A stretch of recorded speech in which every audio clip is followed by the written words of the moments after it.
Wholesale Hotline. I'm Brent Daniels. I'm Jamil Damji. And I'm Jerry Norton. And I'm Morby. Every week we bring you the best information on real estate investing. Be sure to participate in the comments. And subscribe. Enjoy the show!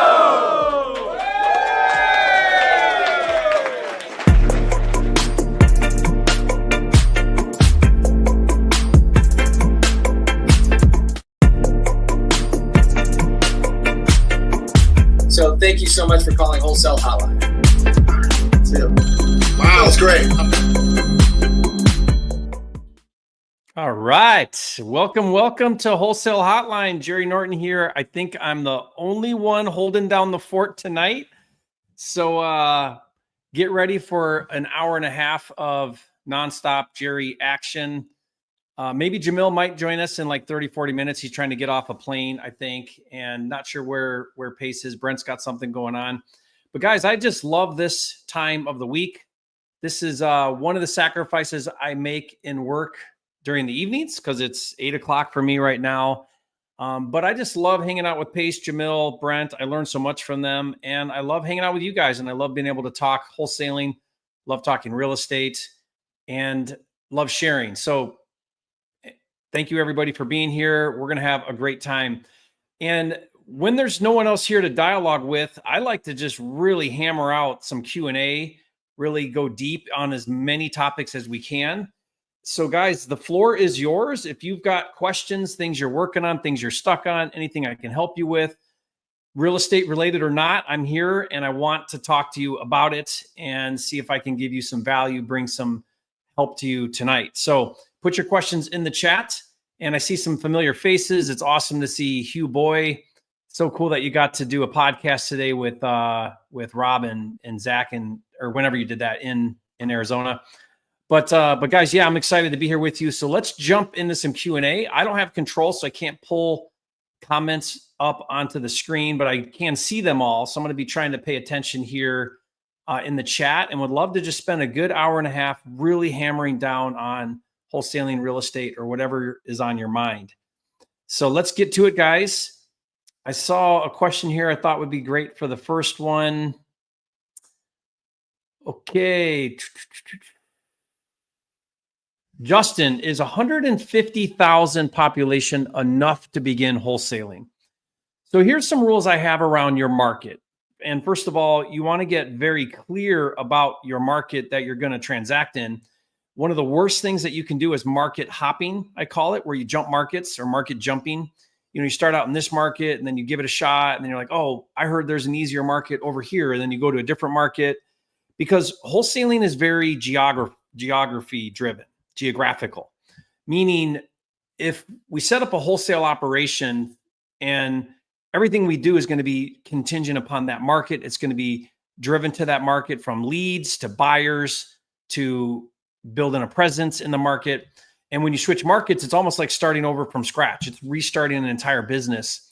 Now, if that has to happen, fine, but you want to be careful not to do that intentionally or not think that through all the way.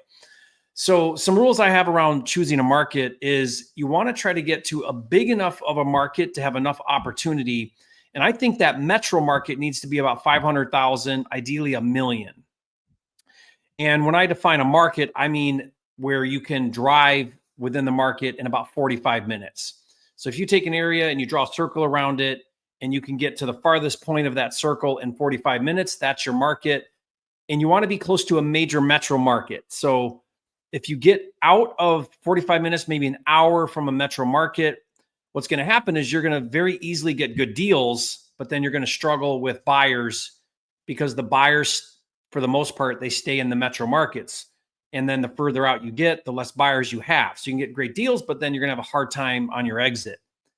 I remember I bought a whole bunch of properties at an auction, and it was they were rural. And I thought I got smoking deals because I bought these for like 20 cents on the dollar. But then when I went to exit the deals, it was very, very challenging because there were very few buyers in those rural markets. Okay, so again, 500 to 1 million population, try to stay within 45 minutes of the metro, like driving distance. Buyers will go about 45 to an hour away for a deal, but then it starts to get harder after that. So Justin, let me know if that answered your question. So Vitali Salyuk says you actually have 12 kids.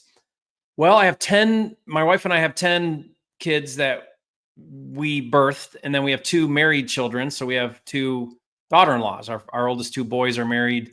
So we have daughter-in-laws. So they're like kids. I actually like them more than my sons. So like if I had to pick between the daughter-in-law or the son, I'd pick the daughter-in-law. They're just awesome. I'm just kidding, sort of. But they're great, and they're part of our family. We love them a lot, and we're expecting grandbaby number 1. Our second oldest they're expecting in September. So yeah, Grandpa Jerry coming up here soon. But yeah, and right now we have 9 at home because our third is home from college for the summer. Our second is with us right now. My oldest is managing my hotel in Puerto Rico, so he's the only one, him and his wife, that aren't with us currently. So you better believe it is a full-on operation at the Norton household. We have adults, teens, preteens, kids, littles. We have it all. So it's never a dull moment, and it's a ton of fun. Okay, I need help. So Mike J, I need help getting my first 100K. So it's interesting when you think about this, because one of the things I've learned over the years is, getting your 10th deal is 10 times easier than your first deal, and getting your 100th deal is 100 times easier than your 10th deal. Does that make sense? Because of what happens is you create momentum. So I call this the law of momentum, and momentum means that when you get things in motion, as they gain more motion, it moves even faster. Things happen even easier.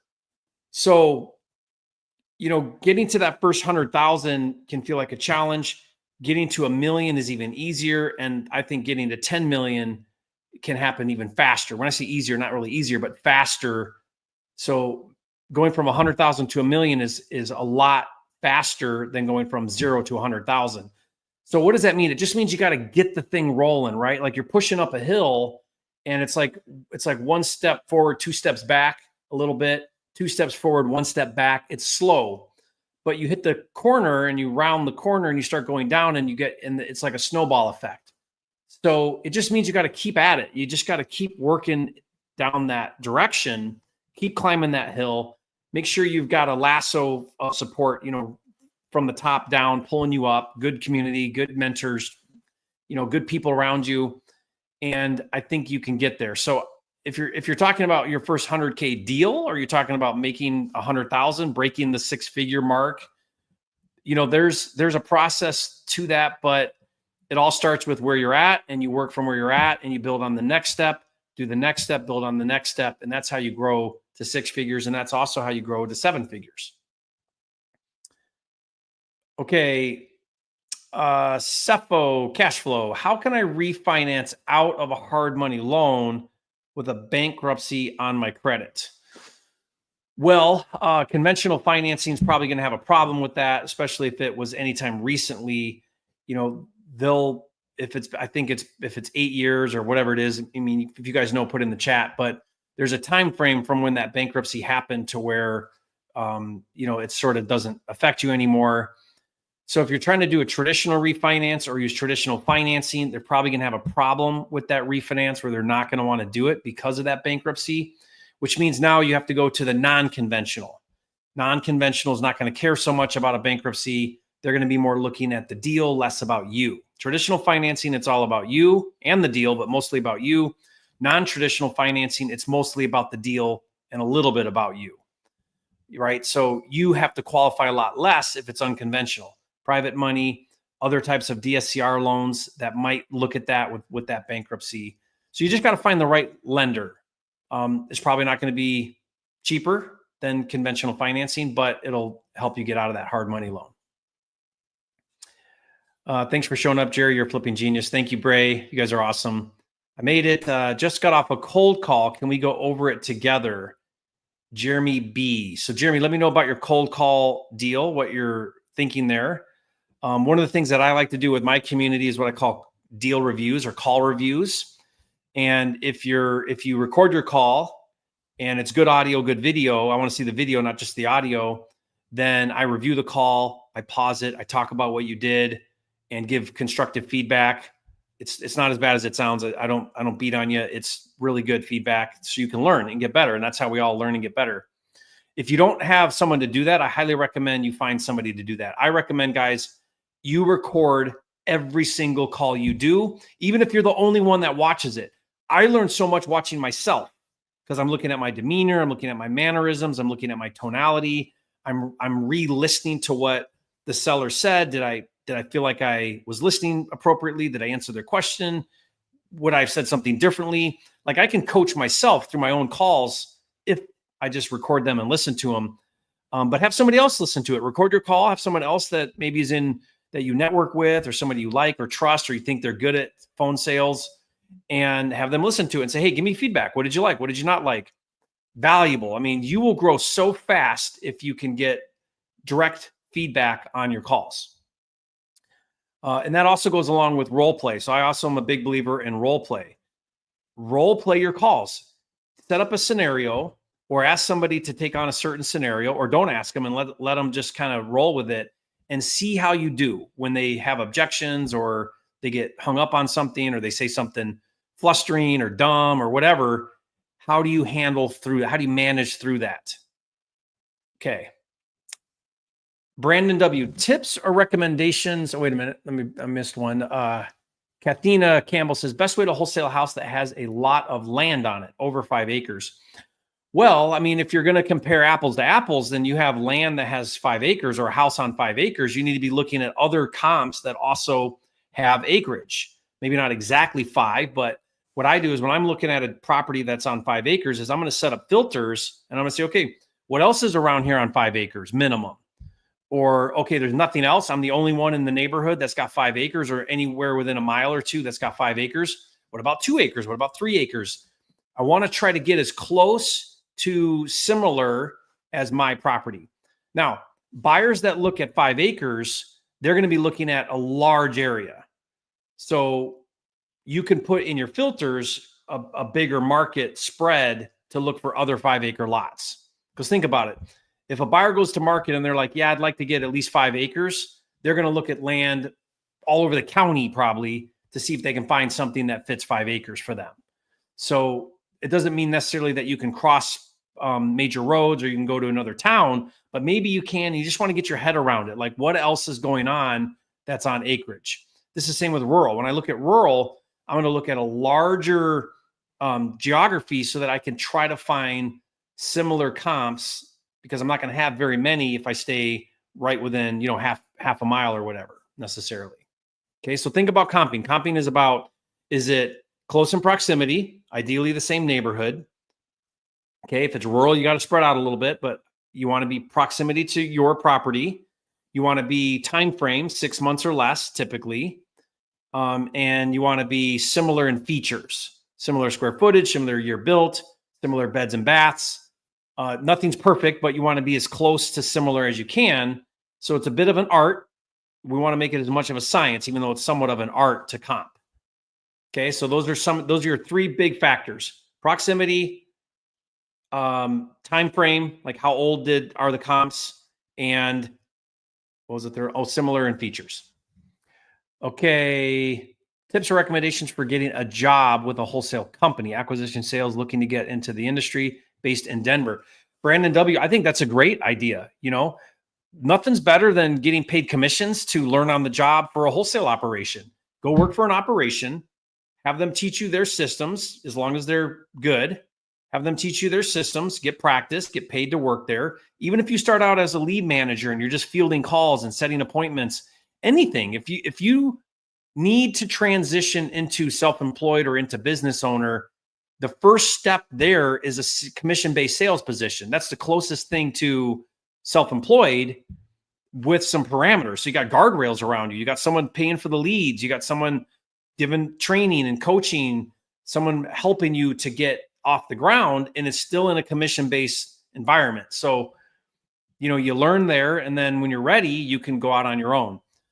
Try to learn as many different things. Try to be in acquisitions for 6 months, then jump over to disposition for 6 months if they'll let you, right? And be transparent. Like, if you come on and that's your goal, say to that wholesale operator that you're working with, say, look, eventually I want to go out on my own, but I want to learn. I'm willing to work hard. I'll show up. I'll do the work. I'll be teachable.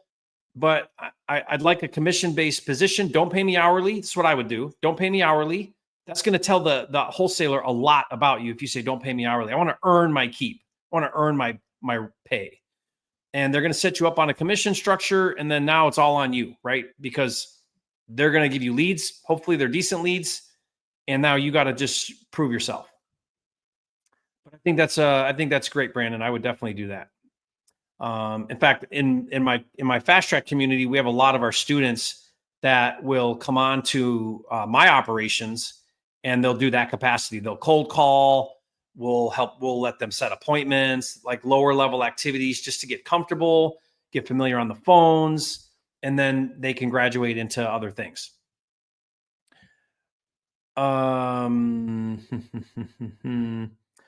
Life hack tips. Did you see the FTC cracking down on cold calls for wholesaler? I mean, I know they've been cracking down on that for some time now. That's been a very, normal thing. If something new has transpired, life hacks tips, let me know, put something in the chat. Like if there's been something new I haven't heard about it today, so let me know what you're referencing specifically. So Trevor Pontillo said, ran into an interesting situation with one of my deals that I ran by Jordan today. So Jordan's my business partner and helps in my community quite a bit. The park manager or HOA denied my cash buyer due to his credit. The park manager or HOA denied my cash buyer due to his credit. Other than that, we're good to go. Any creative workaround? I'm not following here. The park manager or HOA denied my cash buyer due to his credit. What do you mean denied them? I'm not really following here. Denied him because of his credit. So let me know a little bit more, Trevor, there, what happened. Mike J, tell us about your programs. So guys, I have a mentor coaching program. We call it Fast Track. If you go to fasttrackwithjerry.com, you can see if you apply for that. It's a small community, small group. I like small. I don't like big. It is by application and interview only. Really, we just want to make sure you're coachable, teachable. You're going to show up. You're going to add value, and you're serious. Like, I don't want to work with you if you're not serious. The goal in that program is to go from 0 or first deal to 6 figures, and then 6 figures to 7 figures. So that's the goal there. Part of the program is a lot of training, a lot of tools. There's live part of that with me that we do. And then we do daily live training. One day a week with me, one day a week with my wife. Jordan Budd does a couple days where we're doing live calls, we're dispoing, we're doing, really a lot of hands-on stuff. So it's very, and again, like I said, it's small because I want people to really feel like they have a lot of involvement and they're not lost in the numbers. I just like that. That's my preference. It's not good or bad any other way, but that's just what I like. I have a finder program called 10K Club. We do transactional funding program. We have a lot flipping program. We have a note flipping program. So I have a lot of different things. Whatever you guys are looking to do, if you want to be more involved in, Jerry's world, then just reach out to me. And I'm sure we have a program that would fit for you. Okay, so that's a little bit about that. Let's see here. I need help making my first 20K. So Mike J needs help making his first 100K and his first 20K. So Mike J, I mean, you're in the right spot. Welcome to the journey. Welcome to wholesale real estate. Everybody needs help making their first 20K. It's sort of like asking Michael Jordan, how to dunk a basketball, right? Like, where do we start? So Mike, you got to now enter into the vortex of real estate investing, of wholesaling. You got to go down that rabbit hole. I would recommend staying highly focused. You want to do the big rocks first. You want to do step 1, which is going to be lead generation. Make sure you're generating a lot of leads and, move on down through there. So I released a video on my YouTube channel today, which I think is a really, really good video. It's about 45-minute long video. And I basically walked through the 7 or 8 steps to start wholesaling, from getting your entity to lead generation to marketing to all the things, right? And what I think are the best places to start and how to move through those steps. So it's a very comprehensive video. I think it'd be a great place for you to start. Okay. Please make the 4-day event again. So we are doing a 5-day challenge. I think that starts next week. You can check that out. That was Morty Weeder asked about a 4-day event. A 4-day event. I'm not sure which one you're talking about there. I do some live trainings a couple times a year with my fast track students. So I'm not sure if you're talking about that. And we are doing a challenge, a 5-day, once a day for 5 days challenge. I think that's next week. Let me double check that. Just want to make sure. Yes, it's next week. Okay. So Kitty for Freedom, my market has 4,000 people. Yikes. Too small. Way too small, Kitty. I would be looking for a virtual market if I lived in a population of 4,000. If you're not close to a metro, you're going to need to get a much bigger population so you have a big enough of a sandbox to play in to get enough leads to do enough deals. Okay, so Sam said Vegas is a killer good market. Yeah, so that's a high transaction market for sure. Dr. D. Patel, hi Jerry, I'm following you. I followed your 0 to 60 challenge, but I'm struggling with competition in Miami market. So I need your suggestions on how we can overcome that because I just got started. Yeah, so I don't look at the highly competitive markets as a bad thing. So the Phoenixes, the Vegases, Miami's a competitive market. I mean, all the markets are somewhat competitive, but you got some markets that are overly competitive, meaning there's just a lot of transactions that go on there. So if you think about like a Phoenix, it's a very transient market, a lot of people moving there. So real estate moves. And is that good or bad? I mean, those high transaction markets have a lot of cash buyers. I like to reverse engineer it. I want to go to a market where there's lots of cash buyers because I know if there's lots of cash buyers, I know I'm willing to do the upfront work to get deals. And now my dispo is going to go really well because I know I've got a lot of buyers because I'm in a market that attracts a lot of buyers. So Miami's a high buyer market. What you're doing is you're saying, well, because of competition, acquisitions is harder. Well, yeah, but disposition's easier, right? Like drink your poison. Do you want it to be easy to get deals? Well, if you want easy to get deals, go rural and you can get great deals at 20 cents on the dollar, but then you're gonna have a hard time selling them. Or do you want a market where it's really easy to sell deals because everybody's there and wants them? Well, then it's going to be harder to get deals because it's competitive. There's no both. You got to pick one or the other.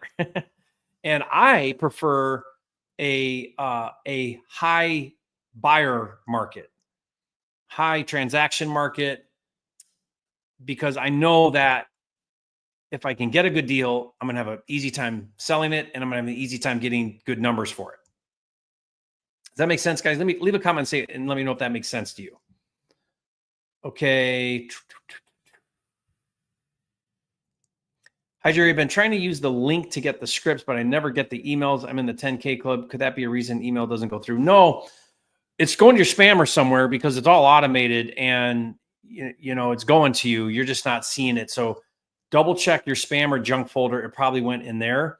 If you still don't get any of my free resources, I have over 50 free resources, guys, that I give away, all free. Then you can just email support@flippingmastery.com and let my team know like what you're trying to get, and they'll make sure you get it. Okay, support@flippingmastery.com, and that's for any of those free resources. But I'm telling you, it's in your junk folder probably. Okay. Congrats. Okay, so Vitality Sayuk says he comes from a family of 8 kids, so that's cool. Okay, Robert Draper, getting my real estate license because of you, Jerry, for the takedown method and other advantages. Good for you, Robert. Dude, I'm proud of you because you know what that says to me? It says commitment. It says that you're not looking for the easy way out. You're willing to put in some investment into your real estate business, and it's the future. Whether you like it or not, they're requiring licensing. More states are going to require licensing. If not, eventually all states are going to have some form of regulation. Disclosure is the easy one. Licensing is the next one. And we have some states that are going for it altogether, like no more wholesaling. And in that case, you're going to need to take it down. I call it the takedown method. That's where you buy it, no predetermined buyer, clean it, trash it out, put it back on the market and resell it. It seems like no one can stop that from happening. Okay, so that's awesome. And Robert, reach out to us. We have a team that you could join my team once you have your license. And I'm with Real Brokerage, and we do some cool stuff together. So if you're interested, you could do that too. Anonymous No Name says, Jerry, love the hat. I can tell you're a patriot. Yeah, I collect American flag hats, t-shirts too. So I'm not kidding, guys. I probably have 100 flag hats with the American flag on the hat.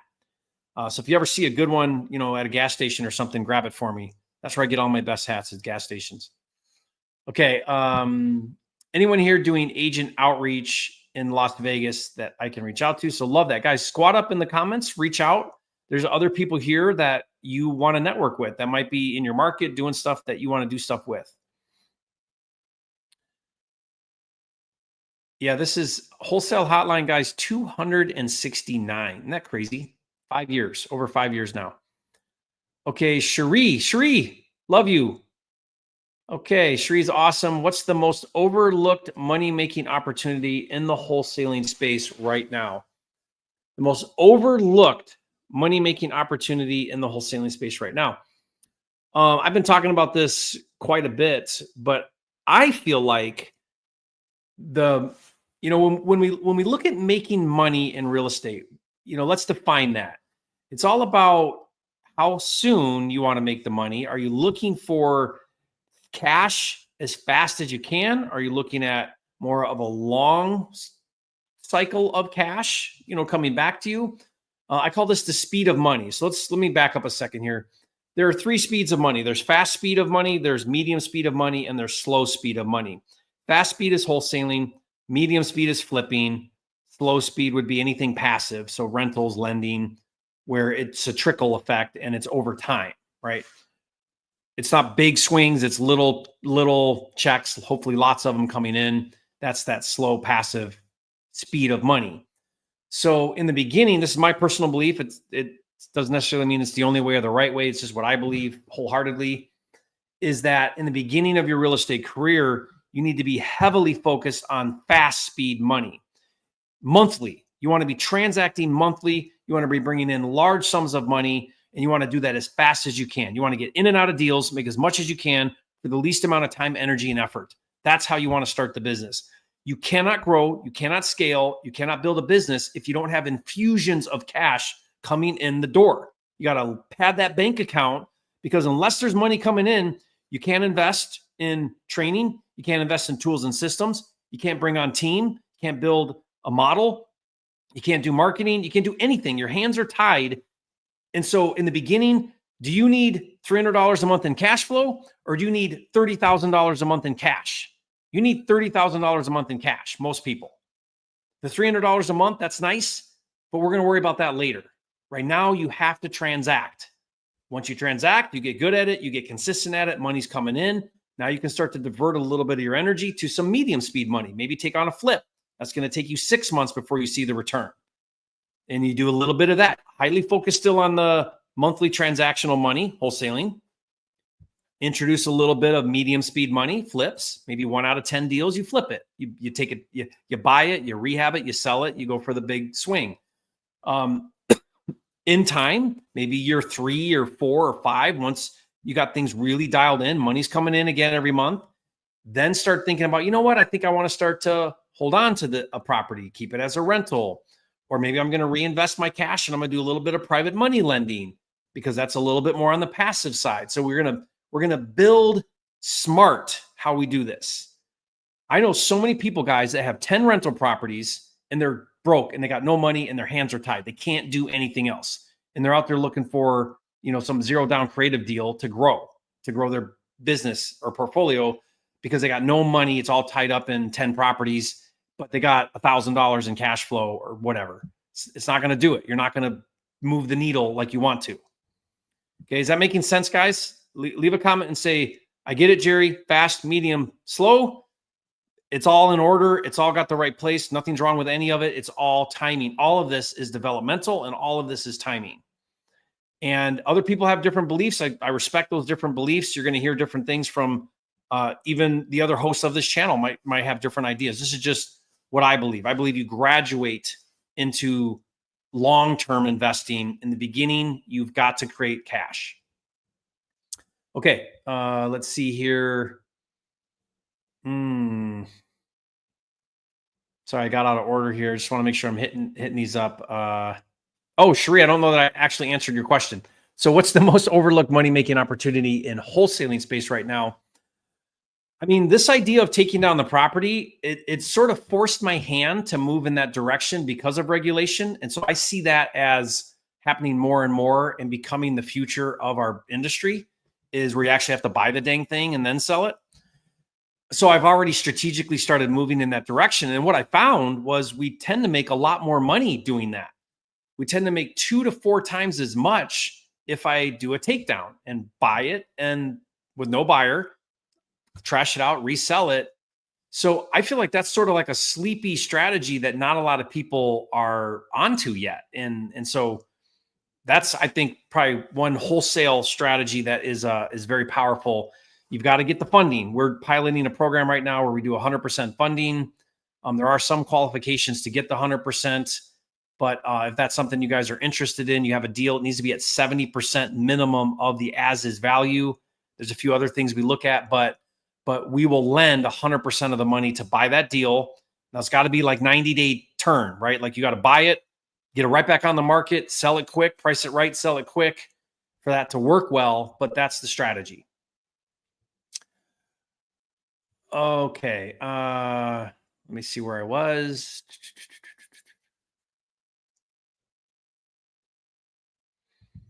Jerry, how do you know when you have a great deal in a multifamily apartment? Well, I mean, multifamily or any buy and hold asset is going to be income driven. So you stop looking at, you don't value it based on comps necessarily. You value it based on income. So an apartment, the value of an apartment is the revenue it generates. So you have to figure that out. Okay, well, what kind of revenue is this generating? And then where is this at in relation to security and safety? Is this class A, B, or C? Because class A buyers are willing to invest in those at a certain cap rate, same with B and same with C. So it's a whole different animal than residential if you move into multifamily or commercial assets, because you have to learn how to value the asset based on the income it produces. J-Man! Hey, what's up? Dude, this has been so boring with just Jerry. It's been great. Boring. I've been waiting backstage for Yvette to add me to the stream, so I was listening to your answers, and I mean, they're phenomenal. What do you mean? I don't know if people understand how lucky they are to basically get like one-on-one time with Jerry. You know what Guys, I mean? leave a comment and say, I'm so glad Jamil's here. This has been the most boring wholesale hotline ever.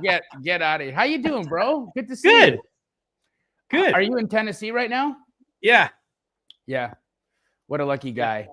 I was at the airport today and I thought to myself, I have a friend with 4 mansions.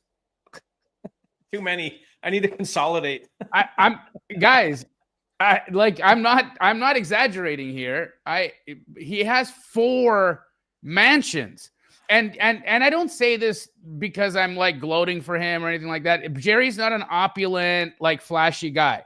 Okay. He's very down to earth. He's super humble, but of course he's doing really great in his life. And I can tell you, he got to this position where he can have homes all over the country. He can have homes in Puerto Rico. He can have homes in Tennessee. He can have homes in Montana.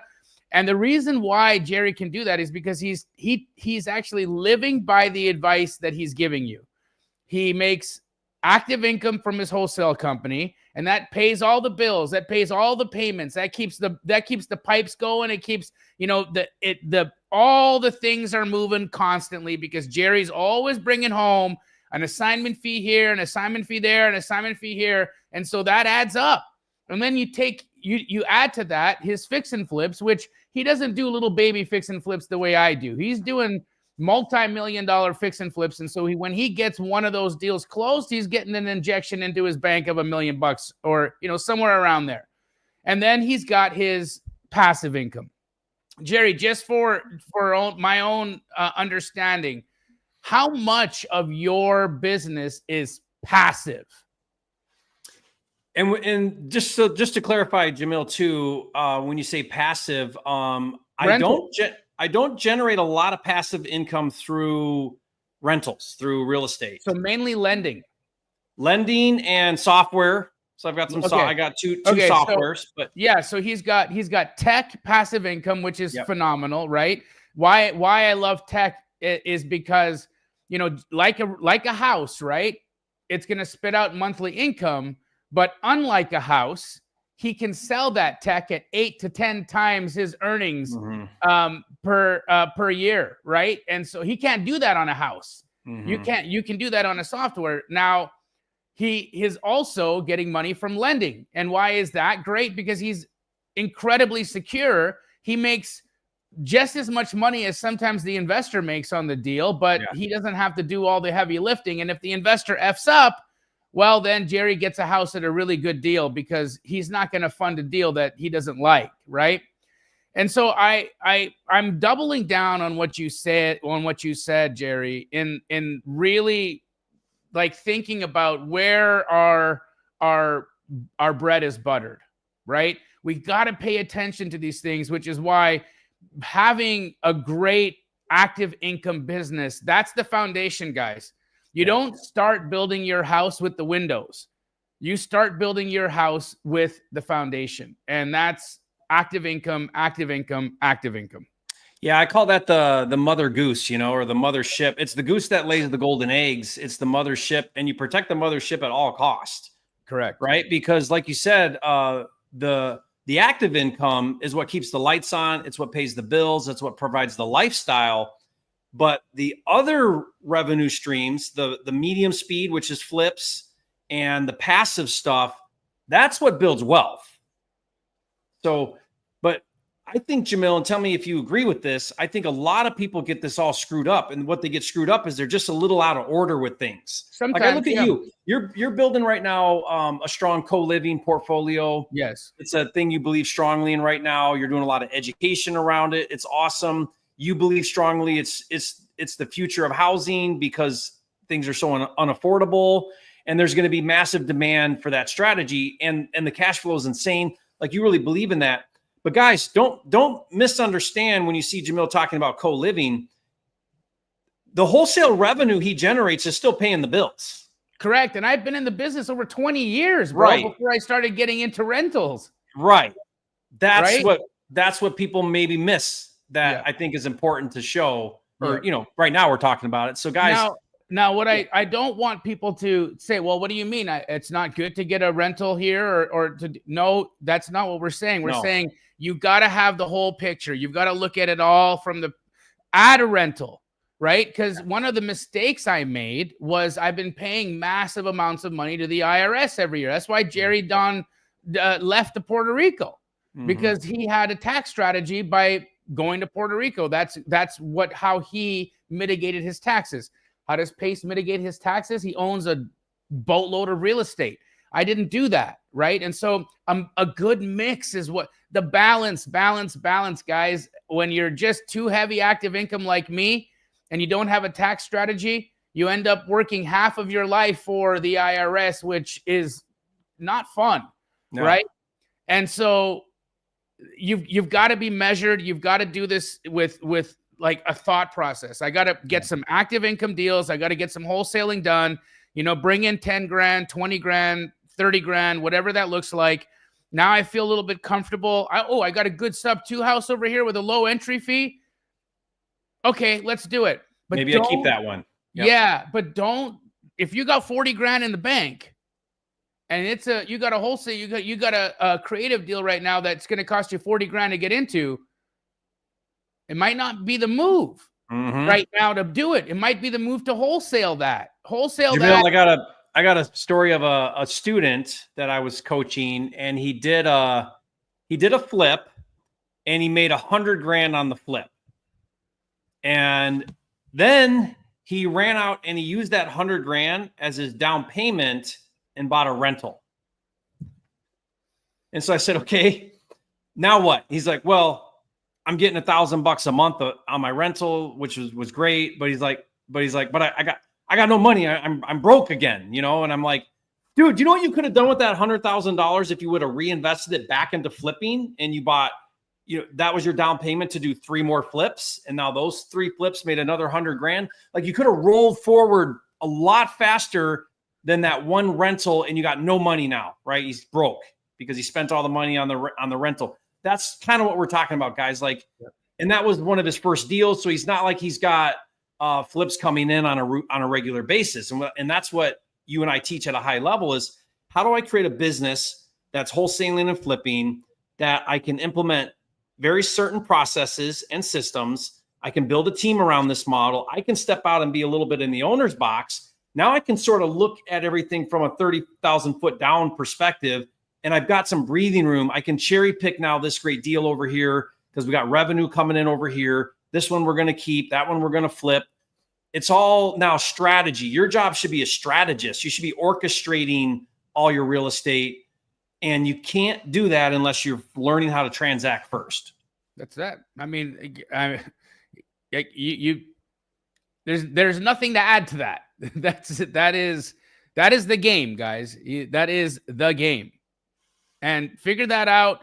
And that means that you're going to need to be really, really, really, really good with your emotions, because our emotions put us in some troubled waters sometimes. You get excitement. Excitement and enthusiasm is so much fun, but it's really hard when it pushes you into deals that might be out of order for you at the moment. Yeah, and Jamil, I try to do something that you do really well, which is, you know, when you're an acquisition company, you got all the options now. That's it, right? Like, oh man, this one's a home run deal. I'm keeping this baby. Oh, these ones are singles, doubles, or triples. Let's wholesale those. Man, nothing is better in real estate than having deal flow, being really good at generating leads, being really good at identifying opportunities, and then having options. It's one of the greatest blessings in my real estate business is lots of options. I can say no to things. I can say yes to just certain things, right? And that allows me to then continually raise the bar on what I identify as like good deals or what would make sense to keep. And I see too many people, Jamil, and they do marginal deals. They do really tiny, skinny deals. And there's a fear there of like, well, I got to take on this really tiny deal. Tiny meaning like there's no, it's not juicy, very juicy, but I'm going to take it on because it's something, it's better than nothing. And I don't know when the next opportunity is going to come along. And I think that's a mindset that needs to be shifted. There's so much opportunity all around you. You just got to go create that and identify that. Absolutely, man. One of the craziest things that I think I've seen is when a wholesaler gets a deal under contract, gets a property under contract. I want to be very mindful of the terms we use, because we got to stop calling contracts deals. But he gets a property under contract and is unable to sell it during his option period, and then decides that it should be a takedown deal instead. Yeah, when it was a bad deal to begin with. And that's where I want to say, guys, that's not how it goes. Like, you've got to think of this in terms of it's choose your own adventure, right? If you put a wholesale deal out and you've got your phone blowing up for it, like I'm talking it, like you're getting harassing text messages from people. It's like your phone's blowing up. That's the deal to take down. Yeah, when 30 people show up to see the house and the cars are down the road to see your deal, that's what you're looking for. That's what you're trying to create. That's really though. It's the deal. The deal you should take down and wholesale is the deal that every wholesale buyer wanted. Yeah. The deal you should fix and flip is the deal that every wholesale buyer. You don't fix and flip the one you can't sell.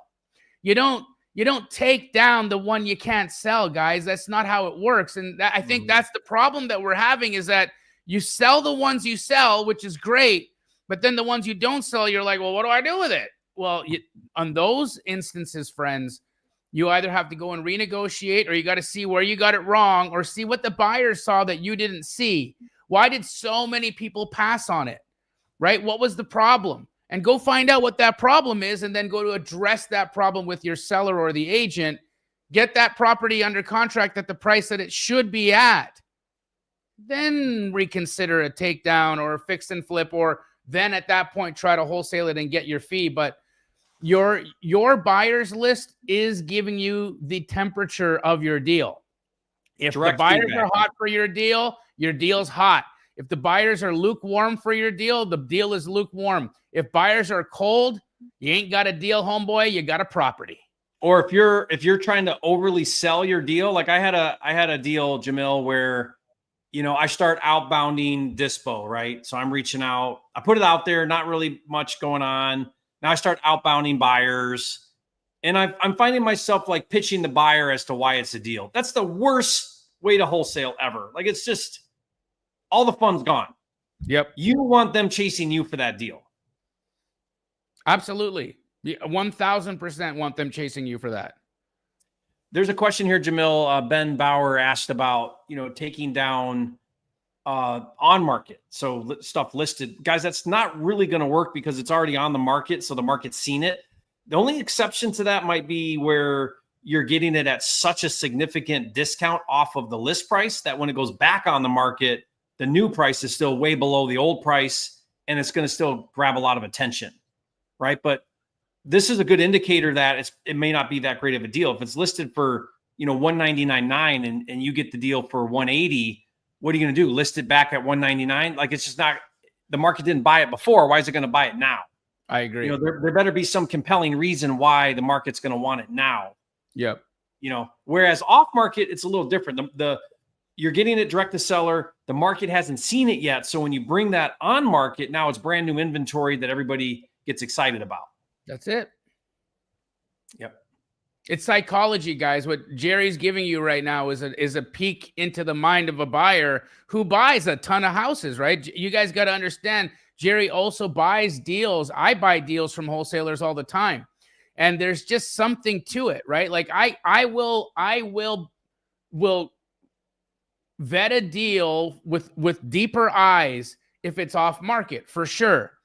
I'll vet a deal with deep eyes if it's listed, but it's being offered to me $100,000 below the list price. Then I'll want to see what we got here, right? Mm-hmm. But that's about the only two things that is going to get a guy like me or a guy like Jerry excited. I'm not going to get excited with a property that's listed on the MLS for $100,000 and you're selling it and you've sent it out on your wholesale list for $95,000. Yeah. Right. And especially if I'm a buyer on the retail market, you say it's listed at 100 and then you get it negotiated down to 70 and then you close it and now you're into it for 75 and then you go back and list it on the MLS for 85. You're not gonna make any money. Yeah. You ain't gonna make money. You're gonna have a holding problem. You're gonna get yourself into a tight play. Yeah. Yeah, I think everything in this business gets easier, Jamil, when you contract those deep buys, get those good deals. It's really fascinating. I was working with one of my mentoring students, Jamil, that transacts 7 figures a year, and what they did is they did a side-by-side comparison year over year, and the previous year they did high volume, so they still transacted 7 figures, but they did a lot of transactions, so smaller assignment fees. And then the next year they did half as many transactions the following year. Okay. But they made more money doing half as many deals. And I said, well, tell me about Life. And they're like, oh my gosh, Life was so much better transacting less instead of more. And I said, well, what changed? And he said, we just went in deeper. We spent the same money on marketing. We just went in deeper on our buys. We held out at our number. We walked from contracts if we weren't getting our number. And we were able to do a whole lot less deals, bigger fees, and Life was better. So there is a volume play, right? Like some people can do volume and they do well and they say, well, we'll make a lot less, but we'll do a lot more. But just something to think about, guys. Are you a volume model or you're a margin model? Decide and be clear and then be focused on how you're doing that. I mean, you and I are the greatest examples of the differences between the two, right? Jerry is not a volume guy. He's margin, right? He's going to do fewer deals than we're going to do in Keegley on a volume basis. But I can guarantee you there's months where he's taking home more money than I'm taking home, because he's got less mouths to feed. Doesn't got to have a big office. He ain't got to do all the things, right? And so looking back, I get this question all the time. Looking back, would you still do it? And the answer is yes. But why I would still do it is because I was able to make a different impact by having Keegley be the thing that it is. And it's not about money. If it was only about money, no. If it was only about profitability and money, no, I would have done it the Jerry Norton, the Pace Morby, the Brent Daniels way. I would have stayed small and lean, and I would have done fewer deals, and I would have made bigger spreads, and that's how I would have played it. But because we had a different vision, right? We wanted to bring wholesale to the mainstream and elevate the business model, which we've all been doing here. But it kind of needed to have a gorilla in the business in order for that to be a reality, right? Mm-hmm. And so we grew the gorilla, but that was it. That was really the intentions behind it. And so on a money basis, I still think it's important that you ask yourself these questions. Do you still like to do volume over margin, or are you now moving in the margin? Like what do you, in 2025, how do you play? So again, let me give you two examples that I get to watch very closely. I get to watch my company Keegley, which is still doing volume, right? And then I get to watch Natalie, who's not doing volume, but is doing just spreads, right? And she's a one-person show, like pretty much one woman show. I help in the background a little bit here and there, but not much because she's independent and wants to handle it on her own, right? And so over the last little while, she's done like 6 wholesale deals in the last month and did over $80,000 in fees, right? And so I see that and I'm like, dang, that's amazing, right? And then I look at the Keegley side, and of course it's great, but we're doing a lot of work for $5,000. A lot of work, and we're not guaranteed the deal either, because somebody could go off and sell it on their own, and then now we're SOL, right? And so there's a lot of I prefer? I like the margin game these days. If I'm being honest, that's what I like. Yeah. Well, isn't this fun though? Like, guys, I love Wholesale Hotline because Jamil's going to shoot straight with you. I'm going to shoot straight with you. We make a lot of mistakes. We've changed a lot. I've changed a lot over the years on what I used to do, what I do today. I'm heavy on appointment. I've been virtual for years and years and years, where I never saw the property, never actually met anybody. And we're now trying to do a little more appointment, or a lot more appointment model, where we're belly to belly, face to face. I think you create a competitive advantage that way. I don't know, Jamil, how much with Keegley are you meeting buyers, or is it all, phone conversations and text and email? No, we still have to be on site and meet buyers at properties, because at the end of the day, there's still the dynamic of either an agent being at the property or a seller being at the property, and then a buyer needing to be babysat. If you just send a buyer in to go see a house and there's a seller there or there's an agent there, they're going to blow your deal up. They're going to blow your deal up. That's just what's going to happen. And so you got to send manpower out there to monitor the situation. So we're belly to belly for sales on flipping the contract, but we're not belly to belly on the acquisitions. Yeah. And you're able to build relationships fairly well. I mean, you guys are very relationship driven. Like the Keegley guys that I work with, they reach out to me all the time. They follow up with me. They're checking in with me. Like, they're great at networking, and I don't need to meet those guys. I feel like I know them well, just because they're so good at the follow up. Right. So, and you would be a buyer we'd be comfortable sending to a property without a chaperone. Yeah. Right. It's only the buyers that you don't know really well, that you're just building a relationship with, that they need to see you anyways to make sure that, they know who you are and you know who they are. But, and over time, you don't got to chaperone all the showings, but in the beginning, it's pretty important you do. So, Jamil, I'd love to ask you, I'm getting this question a lot lately, especially since I talk about this often. You're talking about it fairly often, and that's around regulation and the future of our industry. Where do you see wholesale real estate in 5 years from now? Where do you think we're heading? I think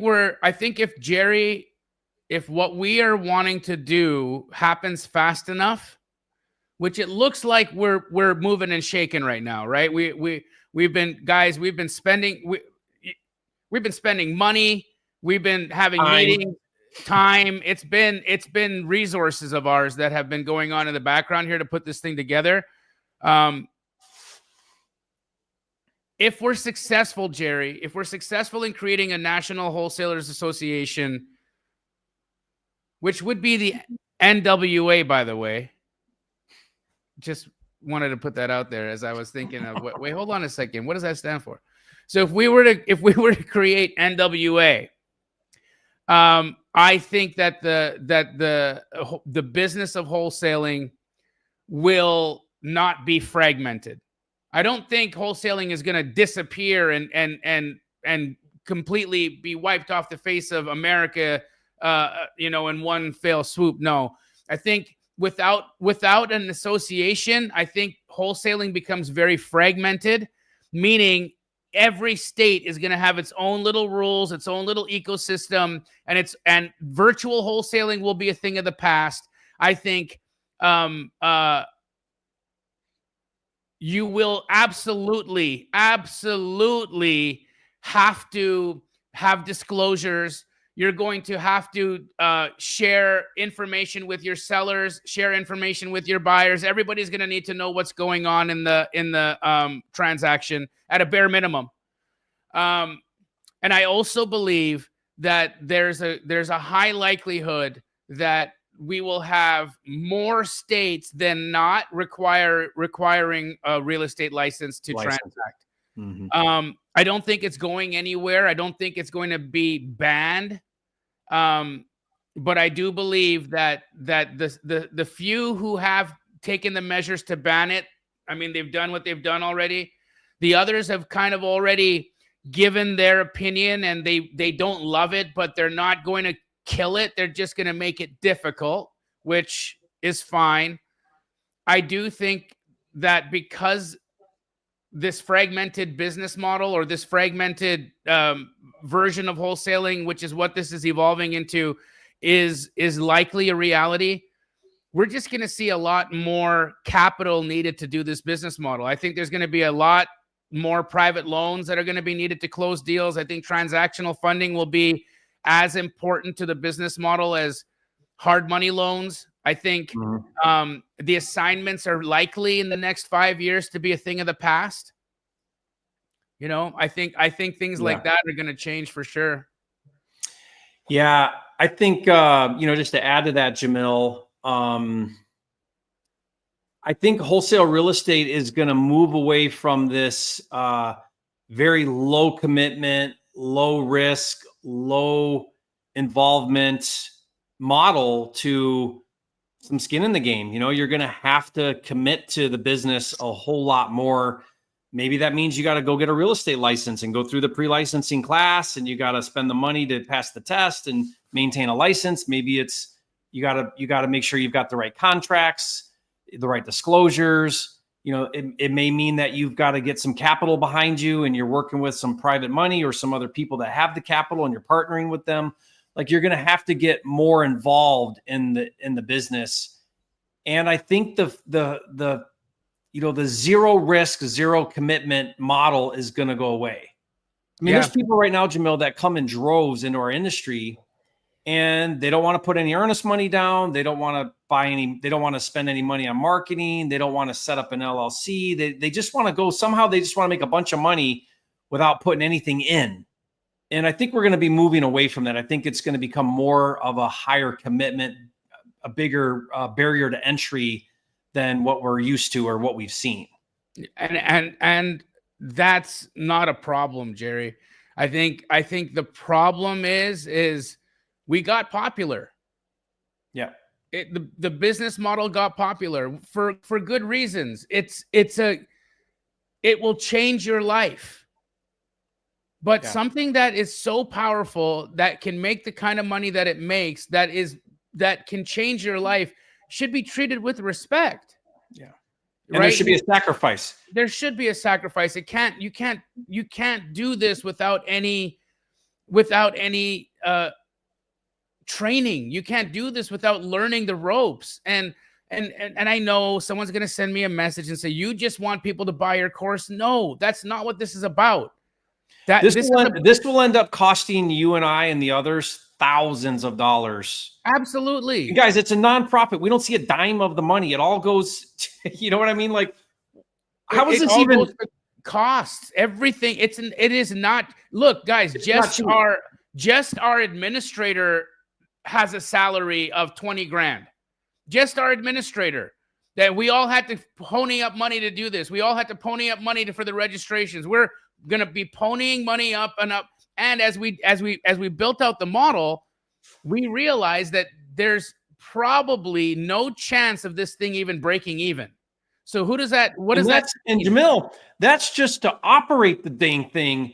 For us to do any impact, we need a legal fund. Now we need to go get more money so we can hire lawyers that can lobby and fight these laws and have an impact. Like, guys, this costs money to do this. And Jamil and I and some others, Pace and Brent and some others are putting their money where their mouth is. We care. And you know what, guys? I'm fine. Jamil's fine. They could take it away and we'll just pivot and do other things. We're trying to preserve this industry for everybody else coming up the line so that it's still here for our kids and for the next generation. Right. And but guys, I mean, everyone's got to get behind this. And we're asking you, anybody watching this, are you willing to pledge and are you willing to pay annual dues to get this thing off the ground and to pay a legal fund and to do some of these things that need to be done? Are you willing to put in a little money, right? Like, that's what's going to take everybody getting involved. I'm with you. And there's always going to be naysayers. There's always going to be people with, like we got David De Silva in there in the chat. No, you're not throwing you any shade, bro. But he says, yeah, nonprofit. Okay, whatever. Cool. I mean, I guess, David, you haven't seen what things cost in the world. You don't know how much money it requires to engage an attorney to do this type of thing. It's in the thousands. It's in the tens of thousands of dollars. And there's no way to recoup that in fees. There just isn't. And so it is what it is. We don't need it. We are already in a financial level in our lives where if wholesaling went away, it goes away. Yeah.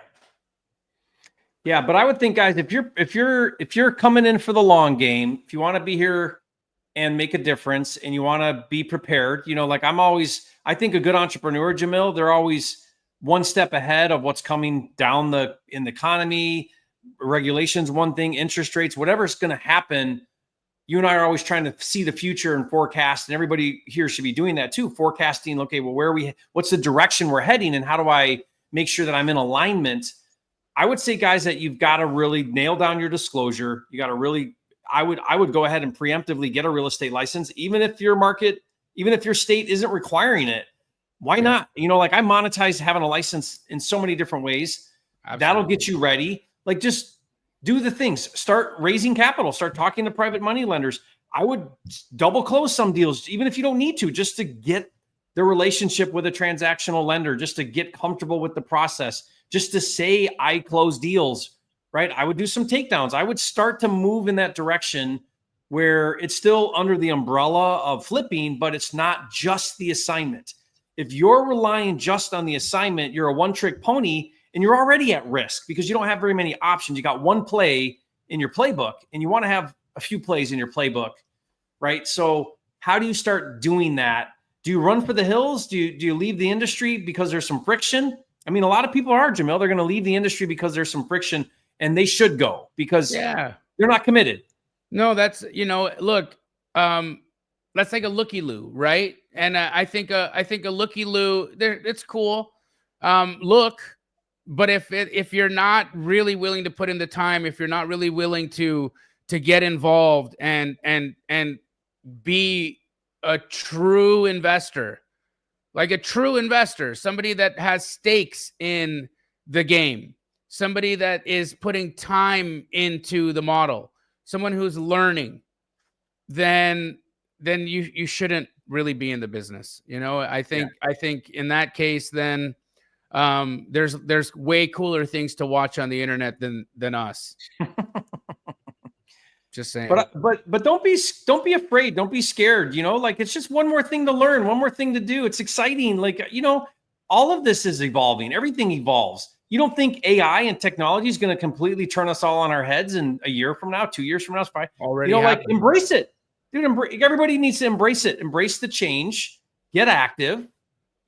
Stand up where you need to stand up. Do the right things. Always learn, and you'll be fine.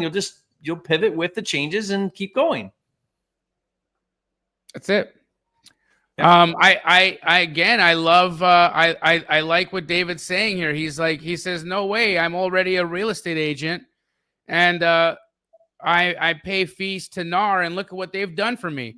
And so that's going to be, that is going to be some people's experience. Are you kidding? Are you kidding though? NAR has protected its agents better than anyone else has. I mean, commission reform should have happened like 20 years ago. NAR has been able to save agents all the way up until very recently. Those dues have done something. If you're a real estate agent, NAR has done a lot for you. They've lobbied. They protected your commissions when technology and everything else was trying to take it away. That is a great point. And as somebody who doesn't hold a real estate license, I didn't see that. But you're absolutely right. They have. And at the end of the day, when the lawsuit happened, who got sued? It wasn't the agents who have been, charging sellers for buyer's agent commissions. It was NAR. And why did they find NAR at fault? Because NAR was the group that was upholding that practice. NAR was the group that was really going to town to help the real estate agents continue. And dude, so NAR's been in like what, dozens of lawsuits, like massive lawsuits, and they fight those lawsuits. They fight tooth and nail for their agents. Yep. You know what I mean? Look at them right now. They're trying to take down, who do you think is behind all this regulation with wholesaling? It's NAR. They're taking an active role to protect their agents. And so they believe in what they're doing. They believe in that, and they're doing their very best they can. I mean, and then what are we doing? Whoever that guy was that was complaining, what's your suggestion? Sit and watch?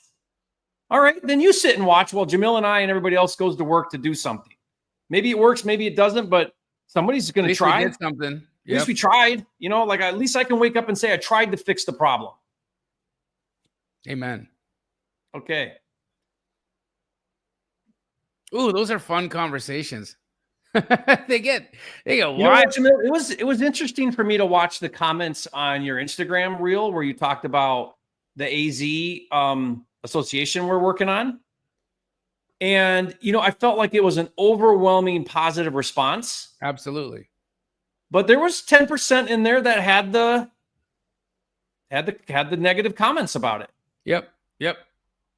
And that's, it is what it is. There's always going to be that group of people that just that's humanity. And everything. Yep. All right. What do we got in the comments, guys? What questions do you have? Here's a good one. From Dan Kozitsky. He says, not to deviate the convo too much, but if you were rebuilding Keegley from scratch, what one thing would you do differently to build and scale faster and easier? Ooh, great question. It's a great question. So, I think one of the things that I would have done faster is I would have looked at our efficiencies faster. We have had people who have worked or come and seen my operation and have been around it before. if you've ever worked at Keegley, you will know that we don't let people go very easily.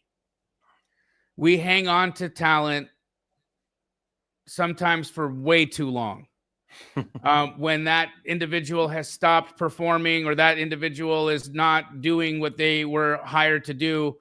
And so I would say the number one thing that I would do differently to start again would be to have a process in which we felt okay with letting somebody go that we brought on. I would say for the first 7 years of our operation, we had the opinion that if you get a job at Keegley, that it should be as hard to leave as a government job.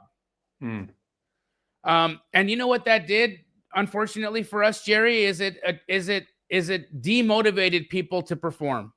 We had performers that came in, they performed out the gate, they got comfortable, and then they just stopped showing up. And so when that happens, there has to be performance plans and there needs to be people let go so that there's a culture of excellence, not a culture of entitlement, you know? Yeah. And that's what I think happened. I think that we've definitely righted the ship. We've done a lot better as of late in the last, couple of years. Hunter, our CEO, has done a great job of making the company very efficient. We are not bloated in our staffing. We're not bloated in our software and all of the little fees that we have to pay for this and that and this and that and this and that. And he's really, really good at making sure that our math makes sense and that we're not overpaying people or underpaying people. And so I would have looked at efficiencies much faster. So that would be the one thing that I think we could have done better. To be more profitable and to have scaled faster. And I think another thing that could have been done quicker was franchising faster. We spent too many years trying to build physical locations in new markets, and that model is just flawed. The real model is the franchise licensing model, where you build the brand and you build the practices and you build the systems, and then you let somebody license your systems and your name and allow them to do business jointly with you. So I would have franchised faster and I would have gotten to the efficiencies quicker. Those are the two changes I would have made.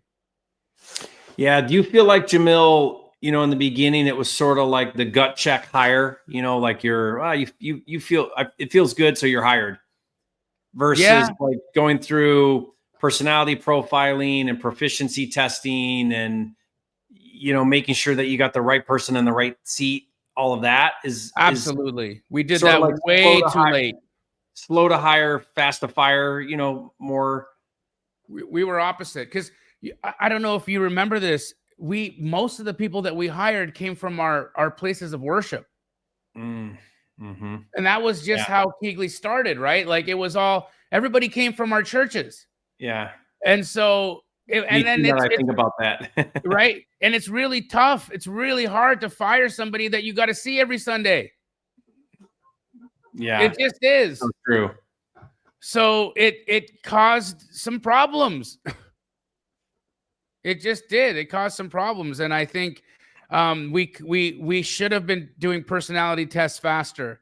That would have been a very smart thing to do. We shouldn't have just been hiring people based off of nepotism and friendships and affinity to, our where we pray.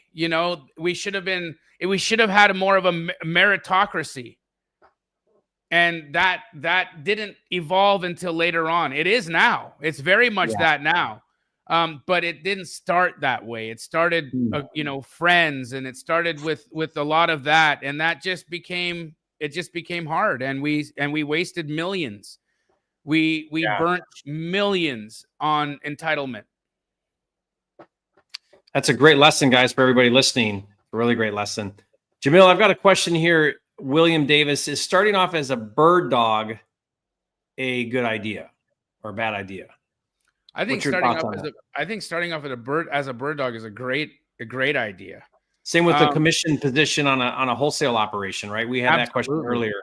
Yeah, absolutely. If you can put yourself into a situation where you're working for somebody or you're working with somebody that you can trust and that's gonna like perform and step up and do the things with you.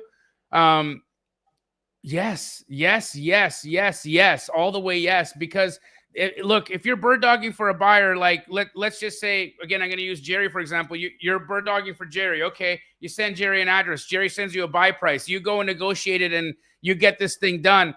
You don't have to worry if Jerry goes into contract with that person directly. You don't got to worry if wholesaling is legal or not. You don't have to worry about assignments. You don't need to worry about disclosures. You don't got to worry about transactional funding. You ain't got to worry about none of that, because if you're bird dogging, the relationship is already set and that's already been communicated. And so you have no problem with putting Jerry in contract or putting Jerry in contact directly with the person, because you've already worked your deal out with Jerry.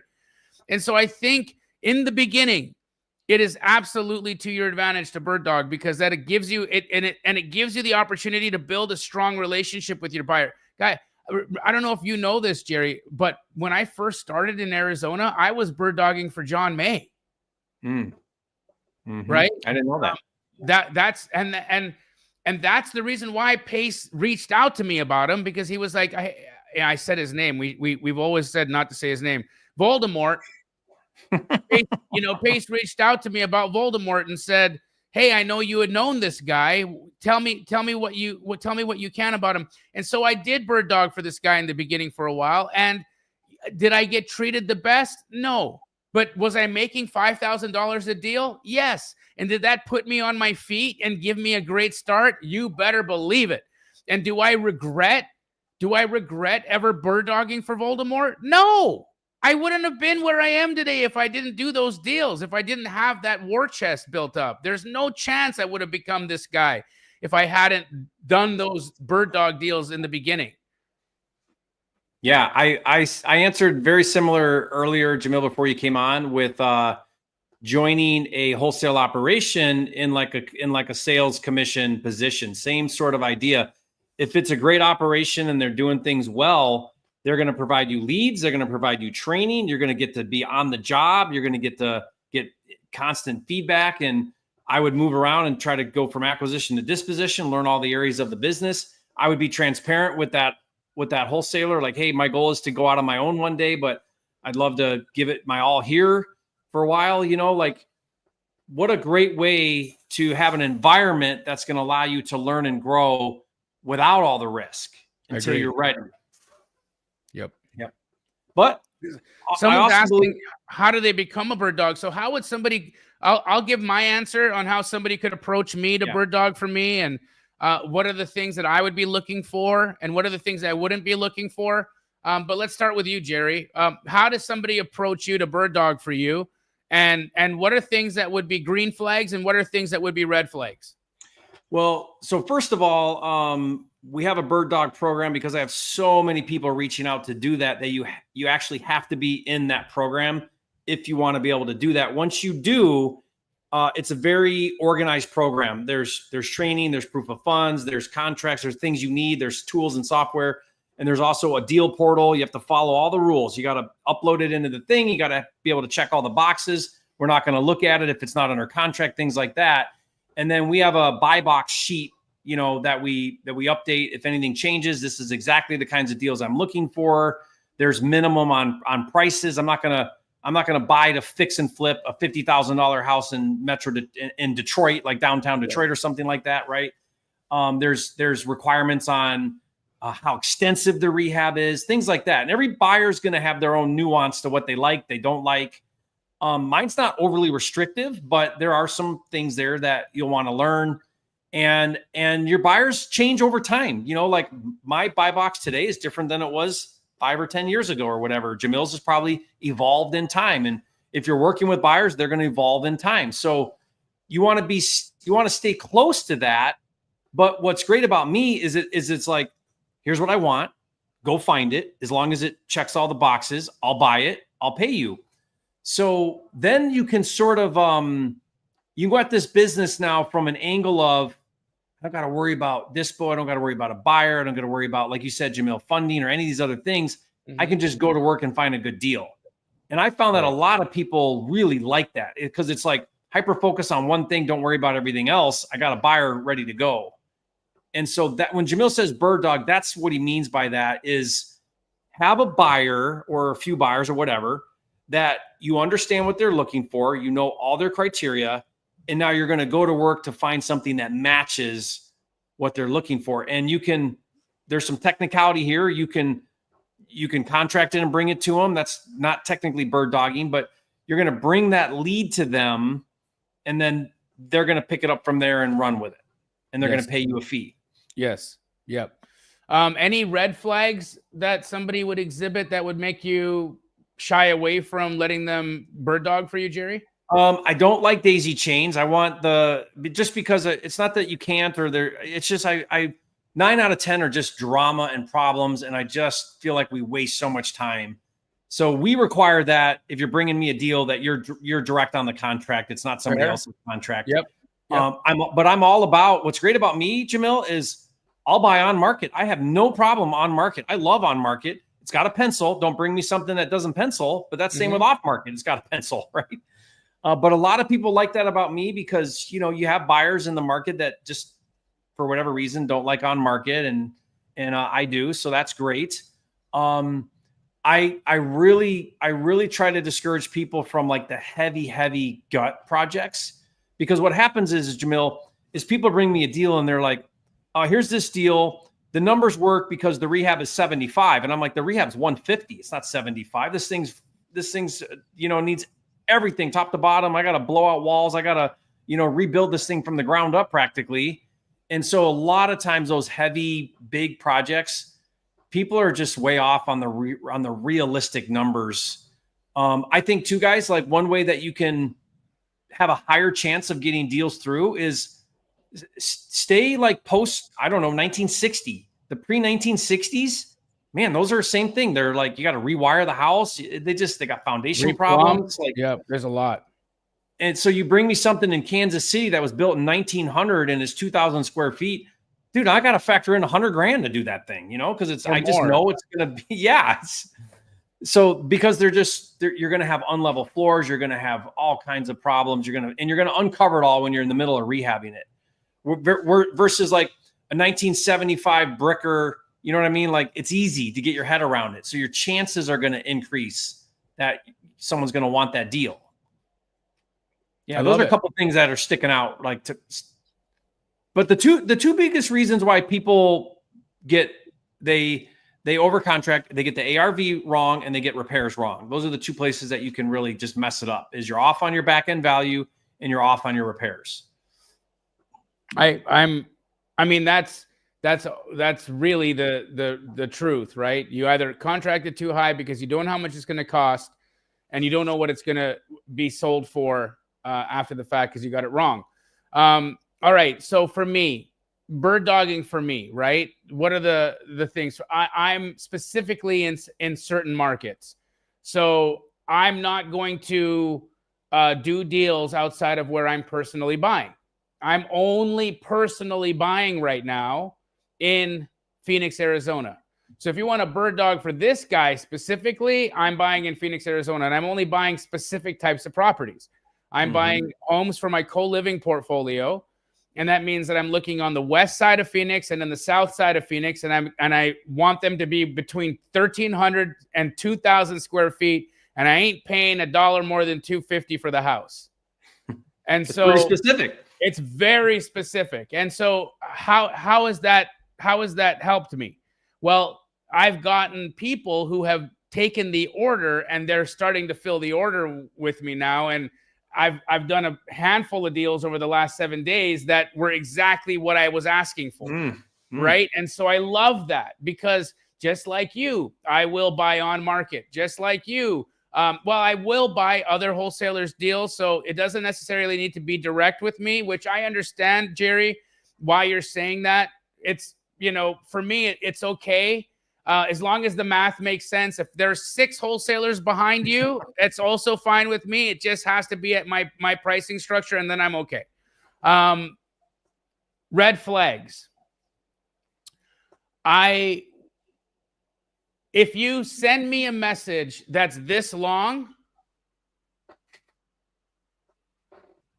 I'm never reading it. I'm not. I don't have the A attention span, and B, I don't want to.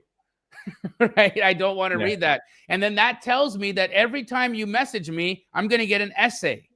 And I don't want that. I want a few words. I got to keep moving. I got to keep it pushing in my life. I'm not here to read an essay. I don't want chapter 1. I don't want chapter 5, right? It's not, that's just not going to be how I roll, right? So that's the first piece. So red flag for me is just, over communicating, just way too much. We don't need all the backstory. I none of that matters. And if you feel, here's one thing that sometimes people think is like necessary to share. They want to share the story of the house. Okay. Look, the story of the house for me is the address, the bed, bath, a link to pictures, and the price. That's the story. That's it. I don't care what happened in the house. Doesn't matter to me who owns it. It doesn't matter to me that you know the guy from high school, because all of that stuff, friends, that's all of the emotional baggage that you're bringing to the deal, or it's all the emotional baggage that they took and dumped on you that you now think are important for the deal, none of which are important to the deal. The only things that are important to the deal in order for it to get done is address, bed, bath, square footage, link to pics, price. That's it. That's all. That's all. Yeah. So green flags.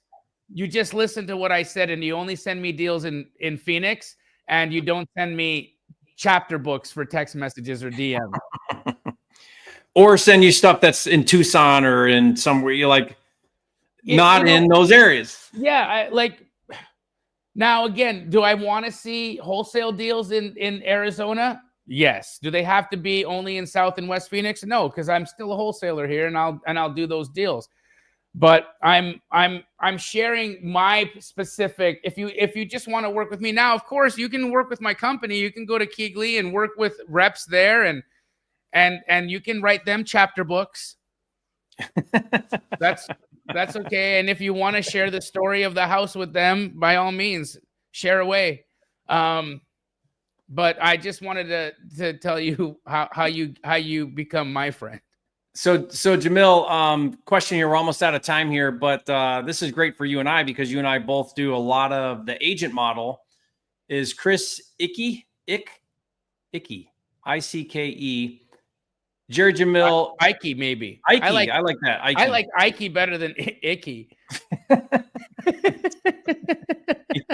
Sorry, Chris, I didn't mean to call you Icky. He said, "How do you guys respond back to agents when they cuss you out for wholesaling?" Okay. I can't wait to hear your response, Jamil, but that never happens to me. That never happens to me. I don't get cussed out by agents.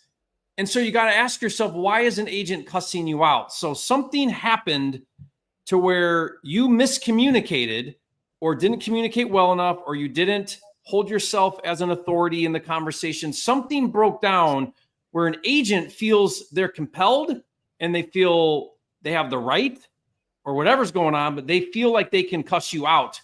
And so this isn't like some agents cuss you out. What do you do? No, this is, what did you do in this conversation or in this communication that broke down to where an agent is at that place? Because it just doesn't happen to me. And it shouldn't be happening to you either, where you're getting cussed out by an agent. I mean, There might be the 1% rare exception, but I mean, like, you're asking this, like, this is happening every day or something. Like, how do I handle getting cussed out by agents? I think getting cussed out by the agent happens when there's dishonesty. Yeah, that it's getting cussed out by the agent is a product of not being transparent and telling the agent one thing and then it being another. Now, someone's going to say to me, Jamil, are you telling me that you tell agents all the time that you're a wholesaler? The reality is I do, before we even go under contract. And I do that in my disclosure statement. I say it in my contract. Buyer is an LLC in the business of doing business for a profit. Buyer may elect to A, wholesale the contract. B, fix and flip the property. C, buy to hold at buyer's sole discretion. And that statement right there, that will save you from ever getting cussed out. Because if the agent calls me and says, excuse me, what's happening here? I'll say, pardon me? Well, it looks like you've wholesaled the property. And I'll say, it looks like you don't read your contracts. Yeah. Because on page 8 of the contract, if you look, there is a statement, a disclosure statement right there that tells you exactly how I operate. Sometimes I wholesale, sometimes I fix and flip, sometimes I buy and hold. I don't know what it's going to be until we're under contract. Yeah, and the reason why an agent would ever be mad about that is because, so ask yourself, why are they upset about that? They're upset about that because they have low confidence that you're going to perform on the contract, and they're worried that you're going to back out of the deal, and they're going to be left looking stupid to their seller, and you're going to ruin their commission. They're not going to get paid. That's what they're worried about. So you haven't done a good job helping that agent feel comfortable in the transaction. So one of the things I'm always doing with agents is I'm conveying confidence. I'm conveying trust. I'm saying to them, look, do you mean that? Do I sometimes assign my contract? Yeah, we do that all the time. But what's your concern? I perform. You're going to get paid. Seller's going to get paid. Everybody's going to get paid. We're going to close on time. What's the concern? Oh, well, once I worked with a wholesaler who backed out of the contract. That's not how I operate. I don't operate that way. Now, if something comes to light that I'm not aware of, that you haven't disclosed to me, or that we find out later, I'm going to be calling you and having a conversation. But we agreed on a number. We're moving forward. At closing, seller gets what we agreed on. You get paid. Everybody wins.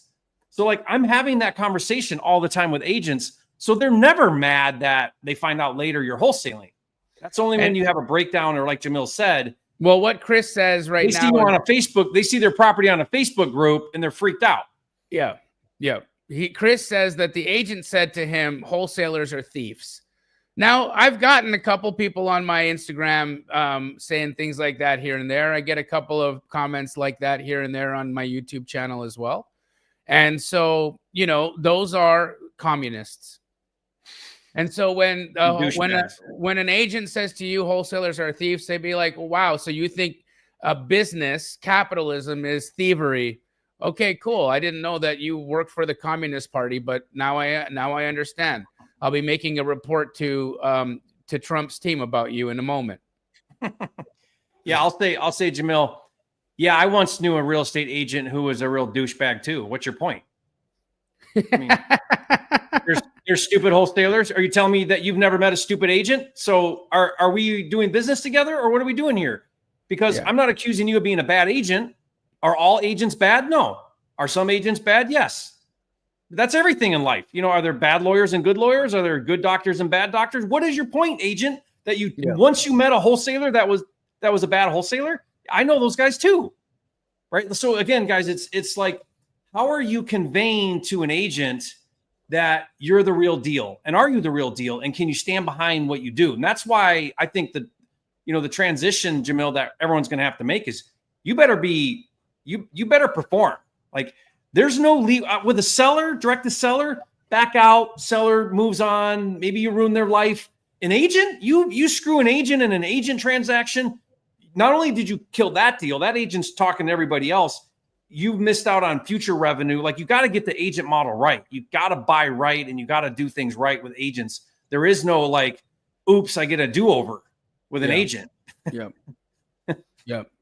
And, Jerry and I have a really, really good playlist on Jerry's YouTube channel on if you really, really, really want to learn how to do their agent model correctly, go watch those videos. We did like six more than that. Yeah, it is a great series.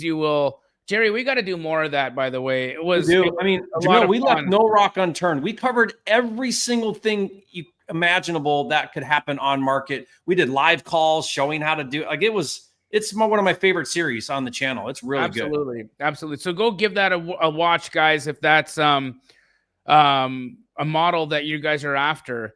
But outside of that, just don't stress. Don't worry about these regulations coming to take your business. Just do right by your agents, do right by your sellers. And you do that by understanding numbers well. Learn your numbers, and you'll be fine. You'll be fine. Yeah. Jerry, what you got going on this week? Oh, going on this week. This week we're just home. Mother's Day Sunday, so we're gonna do a big family thing. We got another kid home, so we got 9 out of the 10 home, and we're having fun. We're playing. I got my barn built and my fences in, and we play with the goats every day. It's just been awesome. It's summer now. I don't know. I'm just excited. I'm going to be in Montana for all of July, and you're going to be out that way too, right? So Jamil, we got to get together and do some more training though. I'm really excited to do that. I'm absolutely down to do that. For this week, I don't have anything really crazy going on my socials here, guys. Just going to be doing some deals. So if you got any good Phoenix properties, send them my way. Let's go. Wholesale Thank you, everybody. Number 269. We're out. See ya.